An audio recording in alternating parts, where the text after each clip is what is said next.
Sir வணக்கம். வணக்கம் ஐயா. கல்யாண வாழ்க்கையில் எந்த விஷயம் ரொம்ப முக்கியமான ஒரு விஷயம்னா எந்த விஷயம் சொல்லுவீங்க? கல்யாண வாழ்க்கையில் முக்கியமான என்ன சப்ஜெக்ட்னு கேட்டிங்கன்னா, குறைஞ்சபட்சம் ஒரு 25-26 வயசுக்கு மேரேஜ் பண்ணால் நல்லாயிருக்கும் வாழ்க்கை.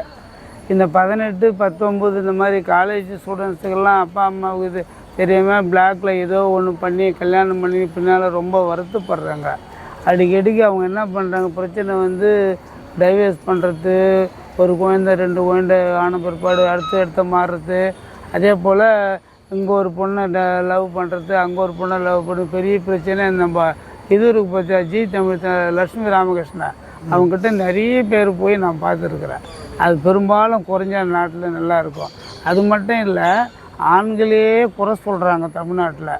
அது ஆம்பளைங்க மட்டும் பண்ணுற தப்பு இல்லை, பெண்களுக்கு தான் அதிகமாக அதில் ஈடுபாடு படுறாங்க. அப்புறம் மொத்தமாக என்ன சமுதாயம் என்ன சொல்லுதுன்னா, ஆண்கள் தான் பண்ணுறாங்க, அவனை அடி ஓதின்றாங்க. ஆனால் பெண்கள் தான் அதில் ஈடுபாடு அதிகமாக பண்ணுறது பெண்கள் தான். கரெக்டுங்களா? ஆமாம். எந்த விஷயம் ரொம்ப குடும்ப வாழ்க்கையில் எந்த விஷயம் ரொம்ப முக்கியமானது? 2 பேரும் ஒற்றுமையாக இருந்து, நீ சொல்கிறத நான் அனுசரிக்கணும், நான் சொல்கிறத நீ அனுசரித்து ஒழுங்கான பொருளாக குடும்பம் கரெக்டான மெயின்டெனில் போவோம். நான் சொல்கிறது நீ கேட்குறதில்ல, நீ சொல்கிறது நான் கேட்காம சந்தேக பேர் வழியில் போனாலும் வீட்டு குடும்பத்தில் பிரச்சனை வரும். சந்தேகன்றது இருக்கவே கூடாது. கணவன் மனைவி இருந்தாலும் சரி, அக்கா தங்கச்சிங்க அண்ணன் தம்பி சந்தேகமே இருக்கக்கூடாது. அதே சமயத்தில் விட்டு கொடுக்கணும்.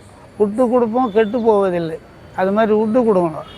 அது மாதிரி விட்டு கொடுத்தா வீட்டுக்கும் நல்லாயிருக்கும், சமுதாயத்துக்கும் நல்லாயிருக்கும். நன்றி. ஓகேவா?